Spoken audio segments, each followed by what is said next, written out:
அப்போ யூதர்களுக்கு என்னது அப்படின்னு சொன்னா அந்த டைட்டஸ் இடிச்சு போட்டு, நான் ஏற்கனவே சொன்னேன் அப்படின்னா இடிச்சு போட்டுட்டு போயிட்டான். அப்போ இடிச்சு போட்டு போன பிறகு ஒன்னே ஒன்று தான் மிஞ்சியது. என்னதுன்னு சொன்னா அந்த பக்கத்தில் இருக்கக்கூடிய ஒரு மேற்கு சுவர் மட்டும் மிஞ்சியது. என்னது மிஞ்சது?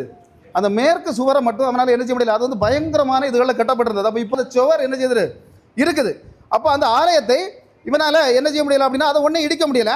ஆனால் அந்த பாபிலோனியர்களாலும் முதல்ல ஆலயம் பாதிக்க மேலே இடிக்கப்பட்டது, தீத்துவினாலேயும் பல இடங்களில் இடிக்கப்பட்டது. அப்போ எல்லா இடத்தையும் இந்த ஒன்று தான் என்ன செய்திருக்கு, மிஞ்சி போய் நிற்குது. இந்த ஆலயமும் கட்டப்படும், மெசியாவும் வருவார் அப்படிங்கிறது தீர்க்க தரிசனத்தில் சொல்லப்பட்டிருக்கு. சகரியா 12:10 தானே புலம்புவார்கள். அவங்க இப்போ என்ன செய்துட்டு இருக்காங்கன்னா, இப்பவும் லைவாக நடக்கக்கூடிய விஷயம், இவங்க வருவாங்க, அந்த சுவரில் முட்டுறாங்க, முட்டி அழுறாங்க, அழுதுகிட்டு என்ன செய்கிறாங்கன்னா ஒரு பேப்பரில் எழுதி மெசியாவே நீர் என்று வரப்போகிறீன்னு சொல்லி என்ன செய்யாங்க, அந்த சுவரில் இப்படி பூசி இருக்காது, சும்மா ஒரு மாதிரி இந்த ஓட்டை கிடக்கு, அந்த சுவரு ஓட்டைக்குள்ள என்ன செய்கிறாங்க, சொருவி வைக்கிறாங்க. என்னன்னா ஆண்டவரே நீர் எப்போ வருவா, அவரை தான் அவங்க குத்துனாங்க. சகரியா எழுதி வச்சா குத்தி